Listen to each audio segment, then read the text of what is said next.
அமரர் கல்கியின் பொன்னியின் செல்வன் இரண்டாம் பாகம் சுழற்காற்று 53ஆம் அத்தியாயம் அபய கீதம். உங்களுக்காக வாசிப்பது சான் பிரான்சிஸ்கோ பே ஏரியாவில் இருந்து ஸ்ரீ. இளவரசர் அருள்மொழிவர்மர் பார்த்திவேந்திரனுடைய கப்பலுக்கு போய் சேரும் வரையில் தொண்டைமான் நதியின் முகத்வாரத்தில் நின்றவர்கள் பார்த்து கொண்டிருந்தார்கள். கப்பலில் இளவரசர் ஏறிக்கொண்டவுடனே அவரை ஏற்றிச் சென்ற படகு திரும்பியது. சேனாதிபதி பூதி விக்ரமகேசரி குதூகூலம் அடைந்திருந்தார் என்று அவருடைய முகக்குறி காட்டியது. ஆண்டவன் நம் கட்சியில் இருக்கிறார், சந்தேகமில்லை. இளவரசரின் திருமேனியில் உள்ள சங்கு சக்கர சின்னங்கள் பழுதாகப் போய்விடுமா? பார்த்திவேந்திரன் அவரை பத்திரமாக காஞ்சிக்கு கொண்டு போய் சேர்த்து விடுவான். நாமும் நம் படைகளுடன் தஞ்சையை நோக்கி புறப்பட வேண்டியதுதான் என்று தமக்குத்தாமே சொல்லுகிறவர் போல் கொடும்பாளூர் வேளார் உரத்துச் சொல்லிக் கொண்டிருந்தார். உடனே பக்கத்தில் நின்ற ஆழ்வார்க்கடியானை பார்த்தார். வைஷ்ணவனே, நீ இங்கு நிற்கிறாயா?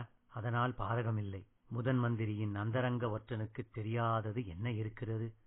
சரி, நீ என்ன செய்யப் போகிறாய்? மாதோட்டத்துக்கு என்னுடன் வரப்போகிறாயா என்று கேட்டார்.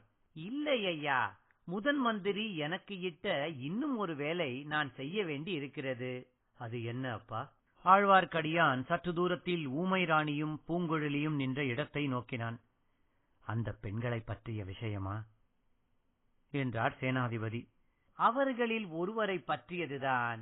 இலங்கையில் இத்தகைய ஊமை ஸ்திரீ ஒருத்தியை பார்க்க நேர்ந்தால் அவளை எப்படியாவது தஞ்சாவூருக்கு அழைத்து வரும்படி முதன் மந்திரி கட்டளையிட்டிருக்கிறார். நல்ல வேலை உனக்கு கொடுத்தார்.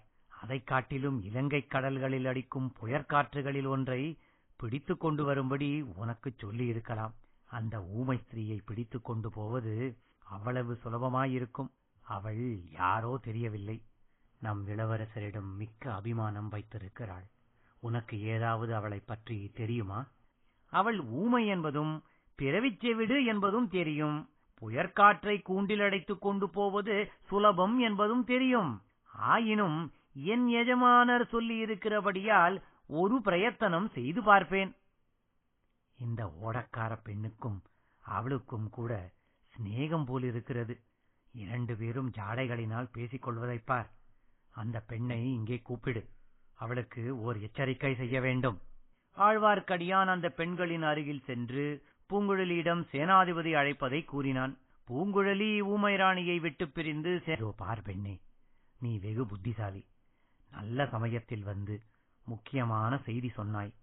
சோழகுலத்துக்கு பெரிய உதவி செய்தாய். இதை நான் என்றும் மறக்க மாட்டேன். தக்க சமயத்தில் தகுந்த பரிசில் கொடுப்பேன் என்றார். பூங்குழலி, வந்தனம் ஐயா, எனக்கு பரிசில் எதுவும் தேவையில்லை என்று பணிவுடன் சொன்னாள்.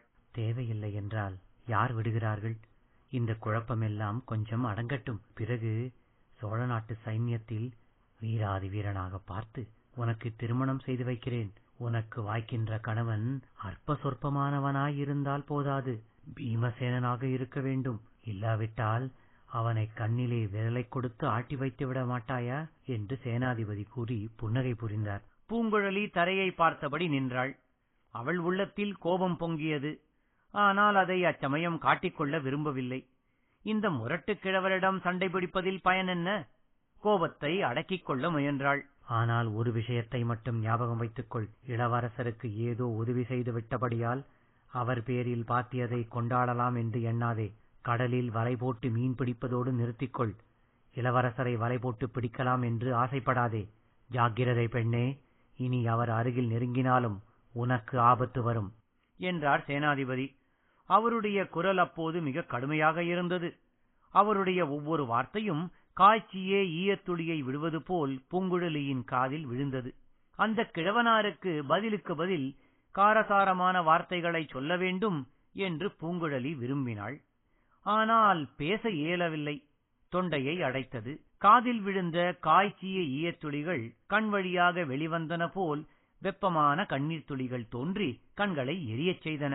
குனிந்த தலை நிமிராமல் பூங்குழலி திரும்பினாள். கடற்கரைக்கு எதிர்ப்பக்கம் நோக்கி நடந்தாள். நடை மெதுவாக ஆரம்பமாயிற்று. வர வர வேகம் அதிகரித்தது. ஊமை ராணி இருந்த திசையை ஒரு கணம் கடைக்கண்ணால் பார்த்தாள். அவள் அருகில் ஆழ்வார்க்கடியான் நின்று ஏதோ அவளிடம் தெரிவிக்க முயன்று கொண்டிருப்பதைக் கண்டாள். மனிதர்கள் உள்ள இடத்திலேயே தான் இருக்கக்கூடாது என்ற எண்ணம் அவளுக்கு தோன்றியது. மனித குரலையே கேட்க பிடிக்கவில்லை. மனிதர்கள் எத்தனை கொடூரமானவர்கள்! எதற்காக இவ்வளவு கொடூரமான சொற்களை பேசுகிறார்கள்?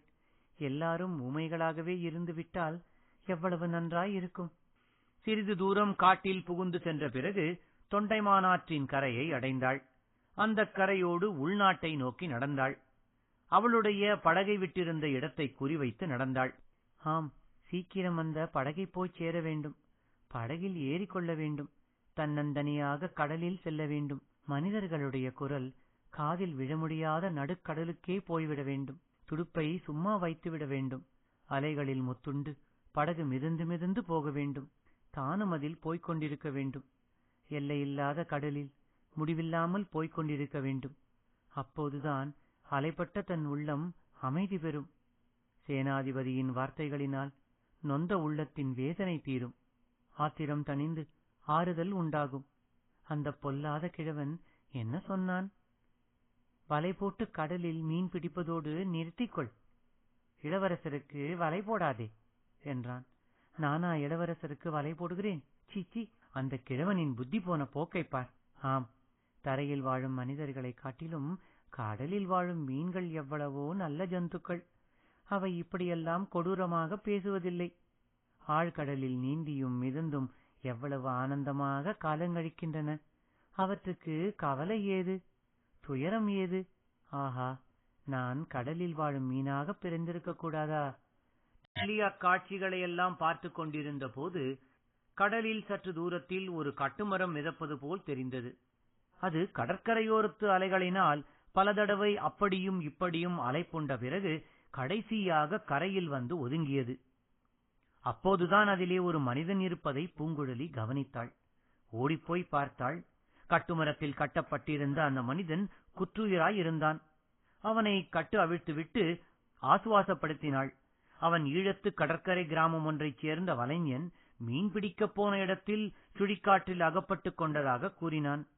தன்னுடன் இருந்த தோழனை கடல் இரையாக்கிக் கொண்டு தான் பிழைத்தது புனர்ஜென்மம் என்றும் தெரிவித்தான். இன்னும் முக்கியமான ஒரு செய்தியையும் அவன் கூறினான். முன்னிரவு நேரத்தில் கடுமையான சுழிக்காற்று அடித்து கொஞ்சம் நின்றது போல் இருந்தது. எங்களைச் சுற்றிலும் காரிருள் சூழ்ந்திருந்தது. திடீரென்று ஒரு பேரிடி இடித்தது. அப்போது தோன்றிய மின்னல் வெளிச்சத்தில் 2 மரக்கலங்கள் தெரிந்தன. ஒரு மரக்கலம் தீப்பிடித்து எரியத் தொடங்கியது. அந்த பயங்கரமான காட்சியை சிறிது நேரம் பார்த்து கொண்டிருந்தோம். அதில் மனிதர்கள் இருந்ததாகவே தெரியவில்லை. சற்று தூரத்தில் இன்னொரு மரக்கலமும் நிற்கக் கண்டோம். அதில் மனிதர்களின் அவசர நடமாட்டமும் தெரிந்தது. பிறகு தீப்பிடித்த கப்பல் கடலில் முழுகிவிட்டது. மற்றொரு மரக்கலம் இருட்டில் மறைந்துவிட்டது என்று அம்மனிதன் தட்டுத்தடுமாறி கூறினான். இதை கேட்டவுடனே பூங்குழலிக்கு இளவரசரை ஏற்றிச் சென்ற கப்பல் அவற்றில் ஒன்றாயிருக்குமோ என்று ஐயம் உதித்தது. அப்படி இருக்க முடியாது என்று நிச்சயமடைந்தாள். கடலில் எத்தனையோ கப்பல்கள் வந்து கொண்டும் போய்கொண்டும் இருக்கும். அதை பற்றி நமக்கென்ன கவலை? ஆனாலும் தீப்பிடித்த கப்பலில் இருந்தவர்களில் சிலர் கடலில் விழுந்திருக்கக்கூடும். இந்த கட்டுமரத்து வலைஞனைப் போல் அவர்களில் யாராவது கையில் அகப்பட்டதை பிடித்துக்கொண்டு தத்தளிக்கக்கூடும். அவர்களுக்கு ஏன் நாம் உதவி செய்யக்கூடாது? படகில் ஏறிச் சென்று அப்படி தத்தளிக்கிறவர்களை ஏற்றிக் கொண்டு வந்து ஏன் கரை சேர்க்கக்கூடாது? பின்னே இந்த ஜென்மம் எதற்காகத்தான் இருக்கிறது? அவ்வளவுதான். இந்த எண்ணம் தோன்றியதோ இல்லையோ, பூங்குழலி படகை கட்டவிழ்த்து நிமிர்த்தி கடலில் தள்ளிவிட்டாள். தானும் ஏறிக்கொண்டாள். அவளுடைய இரும்பு கரங்களின் பலம் முழுவதையும் உபயோகித்து துடுப்பை வலித்தாள். கரையில் வந்து மோதிய அலைகளை தாண்டி அப்பால் போகும் வரையில் மிக கடினமான வேலையாய் இருந்தது. அப்புறம் அவ்வளவு கஷ்டமாக இல்லை. வழக்கம் போல் சர்வசாதாரணமாக அவளுடைய கரங்கள் துடுப்பை வலித்தன. படகு உல்லாசமாக ஆடிக்கொண்டு மெல்ல மெல்ல நகர்ந்து சென்றது. பூங்குழலியின் உள்ளத்தில் குதூகூலம் பொங்கியது. அவள் படகிலே வழக்கமாக பாடும் பழைய கீதம் தானாகவே புதிய உருவம் கொண்டது. அலைகளின் இரைச்சலை அடக்கிக் கொண்டு அந்த கீதம் அவளுடைய கம்பீரமான இனிய குரல் வழியாக வெளிவந்து நாற்றிசையும் பரவியது. அலைக்கடல் கொந்தளிக்கையிலே அகக்கடல்தான் களிப்பதுமேன்? நிலமகளும் துடிக்கையிலே நெஞ்சகந்தான் துள்ளுவதேன்? நடன கலை வல்லவர் போல் நாட்டியந்தான் ஆடுவதேன்? பாய்மரக்கட்டையை பிடித்துக் கொண்ட இளவரசரும் வந்தியத்தேவனும் மொத்துண்டு மிதந்து கொண்டிருந்தார்கள். அன்று ஓர் இரவுதான் அவர்கள் அவ்வாறு கடலில் மிதந்தார்கள். ஆனால் வந்தியத்தேவனுக்கு அது எத்தனையோ யுகங்கள் எனத் தோன்றியது. அவன் சீக்கிரத்திலேயே நிராசையடைந்து விட்டான். பிழைத்து கரையேறுவோம் என்ற நம்பிக்கையை அடியோடு இழந்து விட்டான். ஒவ்வொரு தடவை அலை உச்சிக்கு அவன் போய் கீழே விழுந்த போதும் இத்துடன் செத்தேன் என்று எண்ணிக்கொண்டான். மறுபடியும் உயிரும் உணர்வும் இருப்பதைக் கண்டு வியந்தான். அடிக்கடி இளவரசரை பார்த்து, என்னுடைய அவசர புத்தியினால் தங்களையும் இந்த ஆபத்துக்கு உள்ளாக்கினேனே என்று புலம்பினான். இளவரசர் அவனுக்கு ஆறுதல் கூறி தைரியமூட்டி வந்தார். 3 நாள் 4 நாள் வரையில் கடலில் இது மாதிரி மிதந்து பிழைத்து வந்தவர்கள் உண்டு என்று அடிக்கடி சொல்லி வந்தார். நாம் கடலில் விழுந்து எத்தனை நாட்கள் ஆயின என்று வந்தியத்தேவன் கேட்டான். இன்னும் ஒரு ராத்திரி கூட ஆகவில்லையே என்றார் இளவரசர். போய் பல நாட்கள் ஆகியிருக்க வேண்டும் என்றான் வந்தியத்தேவன். கொஞ்ச நேரத்துக்கெல்லாம் அவனுக்கு இன்னொரு கஷ்டம் ஏற்பட்டது. தொண்டை வறண்டு போய் தாகம் எடுத்தது. தண்ணீரிலேயே மிதந்து கொண்டிருந்தான். ஆனால் தாகத்துக்கு குடிக்க தண்ணீர் இல்லை. இது பெரிய சித்திரவதையாயிருந்தது. இளவரசரிடம் கூறினான், கொஞ்சம் பொறுமையாயிரு, சீக்கிரம் பொழுது விடியும், எங்கேயாவது கரையில் போய் ஒதுங்குவோம் என்றார் இளவரசர். சிறிது நேரம் பொறுத்து பார்த்தான். முடியவில்லை. ஐயா, என்னால் இந்த சித்திரவதையை பொறுக்க முடியாது. கட்டை அவிழ்த்து விடுங்கள், கடலில் முழுகிச் சாகிறேன் என்றார். இளவரசர் மீண்டும் தைரியம் கூற முயன்றார். ஆனால் பலிக்கவில்லை. வந்தியத்தேவனுக்கு வெறி மூண்டது. தன்னுடைய கட்டுக்களை தானே அவிழ்த்துக் கொள்ள முயன்றான். இளவரசர் அதை பார்த்தார். அருகில் நெருங்கிச் சென்று அவனுடைய தலையில் ஓங்கி 2 அறை அறைந்தார். வந்தியத்தேவன் உணர்வை இழந்தான். அவன் மறுபடி உணர்வு பெற்ற போது பொழுது விடிந்து வெளிச்சமாயிருப்பதைக் கண்டான். அலைகளின் ஆரவாரமும் சிறிது அடங்கியிருந்தது. சூரியன் எங்கேயோ உதயமாகி இருக்க வேண்டும். ஆனால் எங்கே உதயமாகி இருக்கிறது என்று பார்க்க முடியவில்லை. இளவரசர் அவனை அன்புடன் நோக்கி, தோழா, சமீபத்தில் எங்கேயோ கரை இருக்க வேண்டும். தென்னை மரம் ஒன்றின் உச்சியை சற்று முன் பார்த்தேன். இன்னும் கொஞ்சம் பொறுமையாயிரு என்று சொன்னார். இளவரசே, என்னை கைவிட்டு விடுங்கள். தாங்கள் எப்படியாவது தப்பிப் பிழையுங்கள் என்றான் வந்தியத்தேவன். வேண்டாம், அதேரியப்படாதே. உன்னை அப்படி நான் விட்டுவிட மாட்டேன். ஆஹா, அது என்ன? யாரோ பாடுகிற குரல் போல் தொனிக்கிறதே என்றார் இளவரசர். ஆம், அப்போது அவர்களுடைய காதில் பூங்குழலி படகிலிருந்து பாடிய பாட்டுத்தான் கேட்டது. அலைகடல் கொந்தளிக்கையிலே அகக்கடல்தான் களிப்பதுமேன் என்ற கீதம் அவர்களுடைய காதில் அபயகீதமாக தொனித்தது. உடற்சோர்வும் மனச்சோர்வும் முற்று முக்கால் பிராணனை இழந்திருந்த வந்தியத்தேவனுக்கு கூட அந்த கீதம் புத்துயிர் அளித்து உற்சாகமூட்டியது. இளவரசே, பூங்குழலியின் குரல்தான் அது.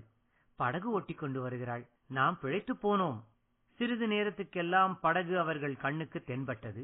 நெருங்கி அருகில் வந்தது. பூங்குழலி, இது உண்மையில் நடப்பதுதானா என்று சந்தேகித்து செயலிழந்து நின்றாள். இளவரசர் வந்தியத்தேவனை கட்டு அவிழ்த்து விட்டார். முதலில் தாம் படகிலே தாவி ஏறிக்கொண்டார். பின்னர் வந்தியத்தேவனையும் ஏற்றிவிட்டார். பூங்குழலி கையில் பிடித்த துடுப்புடனே சித்திரப் பாவையைப் போல் செயலற்று நின்றாள். இத்துடன் 53ஆம் அத்தியாயம் அபயகீதம் நிறைவடைந்தது. அதே சமயத்தில் பொன்னியின் செல்வன் 2ஆம் பாகம் சுழற்காற்றும் நிறைவடைந்து விட்டது. தங்களது கருத்துக்களை ponniyinsselvanaudio@gmail.com என்ற முகவரிக்கு தெரியப்படுத்தவும். உங்களது ஆதரவுக்கு மிக்க நன்றி கூறி இனி 3ஆம் பாகத்தில் மற்றுமொரு அத்தியாயத்தில் உங்களை சந்திக்கும் வரை உங்களிடம் இருந்து விடைபெறுவது ஸ்ரீ. வணக்கம்.